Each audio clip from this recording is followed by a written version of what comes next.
چوتھی زندگی شروع ہو گئی، عالم برزخ۔ وہ زندگی ہے، موت نہیں ہے، اس کو تو سب مانتے ہیں۔ عذاب قبر ہم مانتے ہیں، قرآن سے ثابت ہے۔ بعض لوگ یہ سمجھتے ہیں کہ شاید قرآن میں ذکر نہیں ہے، غلط بات ہے، لیکن میرے پاس زیادہ وقت نہیں ہے۔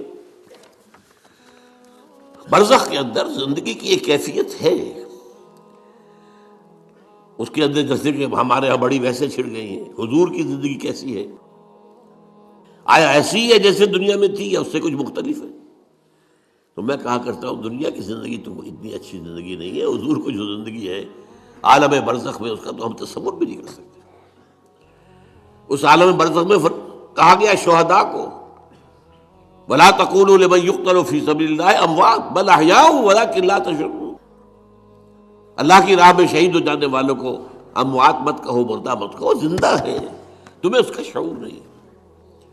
ہمیں شہداء کی زندگی کا شعور نہیں، پھر صدیقین اوپر ہے، پھر انبیاء ان کے اوپر ہے، پھر رسول ان کے اوپر ہے، سب سے اوپر سید المرسلین ہے۔ کیا زندگی ہوگی، ہم کیا تصور کر سکتے ہیں؟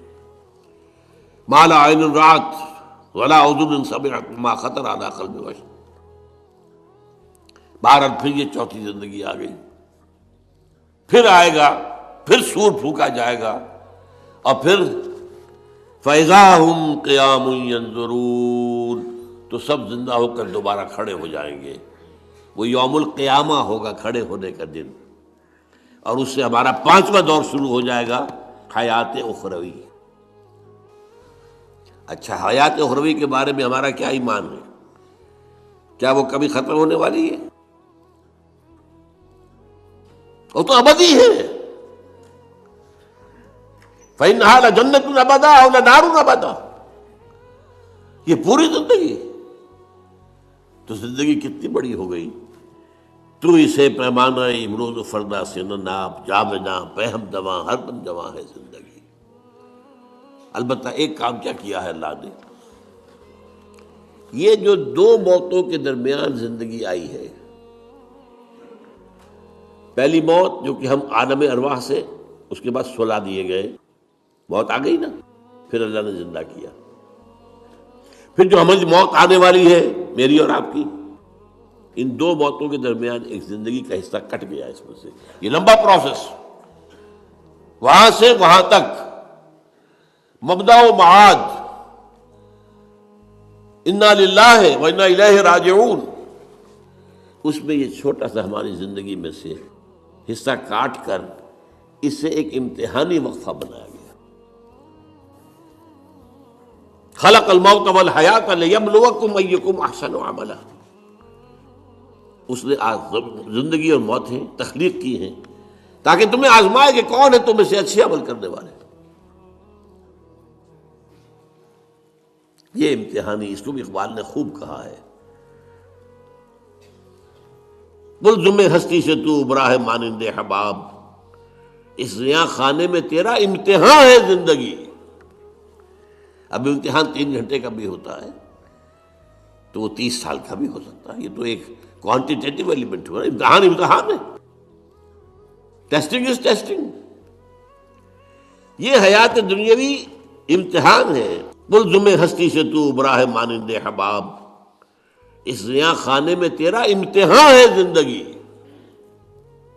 اس کے بعد جب ہمیں دوبارہ اٹھا دیا جائے گا، حساب کتاب ہوگا، اعمال کا جزا و سزا کے فیصلے ہوں گے، اور پھر یہ جنت اور یہ دوزخ۔ وَإِنَّهَا لَجَنَّةٌ أَبَدًا أَوْ لَنَارٌ أَبَدًا۔ یہ حیات ایک ایمان باللہ اور ایمان بالآخرہ، ایمان بالآخرہ کے ضمن میں پورے حیات انسانی کا ایک تصور جو ہے سامنے لانا ضروری ہے۔ اب آئیے،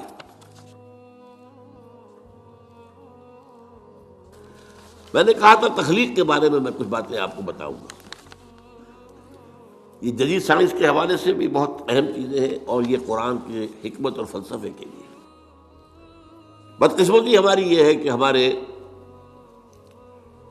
جو فلسفی مسلمان ہوئے، ابن سینا ہو، فارابی ہو، کندی ہو، جو متکلمین ہوئے جنہوں نے عقل سے کام لے کر قرآن کی تفسیریں کی ہیں، امام راضی ان میں بہت بڑے مقام پر ہیں، اور ہیں بہت ہیں، کچھ صوفی مزاج صوفی ہے، فلسفی ہے، ان سب نے اپنی زیادہ تر گفتگو کا دار و مدار یونانی حکماء اور فلاسفہ کی بات پر رکھی ہے۔ سقراط اس کا شاگرد، افلاطون اس کا شاگرد، ارسطو۔ ہمارے متکلمین، ہمارے فلاسفہ سب ارسطو کے شاگرد۔ ہمارے صوفیہ اکثر و بیشتر افلاطون اور پروٹائنس، فلاطینوس ان کے شاگرد۔ لہذا مولانا روم نے بڑا شکوے کے انداز میں کہا تھا، چند خوانی حکمت یونانیہ، تم کب تک یونانیوں کی حکمت پڑھتے رہو گے، یونانیوں کا فلسفہ پڑھتے رہو گے، یونانیوں کی میٹا فزکس، یونانیوں کی منطق؟ چند خوانی حکمت یونانیہ، حکمت قرآنیہ راہم میں خاں۔ کبھی ذرا قرآن مجید میں جو حکمت دی گئی ہے، جو فلسفہ دیا گیا ہے، جو حقائق بیان کیے گئے، کبھی ان پر توجہ کرو۔ اللہ تعالیٰ توفیق دے۔ میری دلی آرزو ہوگی کہ آپ میں سے جو ذہین لوگ ہیں، ظاہر بات ہے کہ یہ میدان ہر شخص کا نہیں ہے۔ حضور صلی اللہ علیہ وسلم کا جو افرادی انفرادی سطح پر انقلاب برپا کرنے کا پروسیس ہے، 4 الفاظ ہیں اس میں ٹاپ پر آتا ہے حکمت۔ یتلو علیہم آیاتہ یزکیہم ویعلمہم الکتاب والحکمہ۔ حکمہ یہ تعلیم محمدی صلی اللہ علیہ وسلم، تربیت نبوی صلی اللہ علیہ وسلم، اس کی سب سے اونچی منزل ہے تعلیم حکمت۔ تو ظاہر بات ہے کہ ہر شخص اس کا اہل نہیں ہوتا۔ یہ اللہ تعالیٰ نے ظاہر بات ہے سب کو ایک جیسا نہیں بنایا ہے۔ جسمانی قوتوں کے اعتبار سے بھی فرق و تفاوت ہے، ذہنی صلاحیتوں کے اعتبار سے بھی فرق و تفاوت ہے۔ جن لوگوں کے اندر یہ فلسفہ اور حکمت کا ذوق ہو وہ اس معاملے میں آئیں، سوچیں، پڑھیں۔ میری یہ چند باتیں ہو سکتا ہے کہ ان کے لیے چشم کشا ثابت۔ وہ کتاب اس وقت میری جو ہے ایجاد و ابداع عالم، وہ آؤٹ آف پرنٹ ہے، موجود نہیں ہے، انشاءاللہ جلدی ہی پرنٹ کروا لیں گے دوبارہ۔ دیکھیے تخلیق کا مرحلہ اول عالم امر ہے، اللہ کا ایک حکم کن، انما امرہ اذا اراد شیئا ان یقول کن فیکون۔ اس کن سے ایک نور پیدا ہوا ہے، ویری سٹل، لطیف، حرارت کوئی نہیں، خلق نور۔ یہ نور اللہ، یہ پہلی شے ہے جو پیدا ہوئی ہے۔ حکم ایک کن،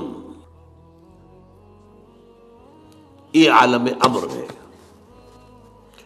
اس نور سے پیدا کیے گئی تمام ارواح انسانیہ، تمام ملائکہ۔ ملائکہ کے بارے میں حدیث موجود ہے، قرآن مجید میں ذکر نہیں ہے، حدیث میں ہے۔ حضرت عائشہ رضی اللہ تعالی عنہا سے مسلم شریف کی روایت ہے کہ ان اللہ خلق الملائکہ من نور۔ یہ عالم امر ہے پہلے جو پیدا کیا گیا ہے، ایک نور، بسیط نور، لطیف نور۔ اس نور سے ارواح انسانیہ، انہی میں ایک روح محمدی بھی تھی نا، جس کو نور محمدی بھی کہا جا سکتا ہے۔ یہ لفظ جو ہمارے یہاں کہا جاتا ہے نور محمدی، نور اس لیے کہ روح نورانی ہے، ملائکہ نورانی ہے، اللہ نے فرشتوں کو نور سے پیدا کیا۔ اچھا، اب اس تخلیق کا دوسرا مرحلہ آیا۔ یہ پہلی تخلیق جو میٹا فزیکل ورلڈ کی ہے، دوسری تخلیق ہے فزیکل ورلڈ۔ ایک اور امر کن،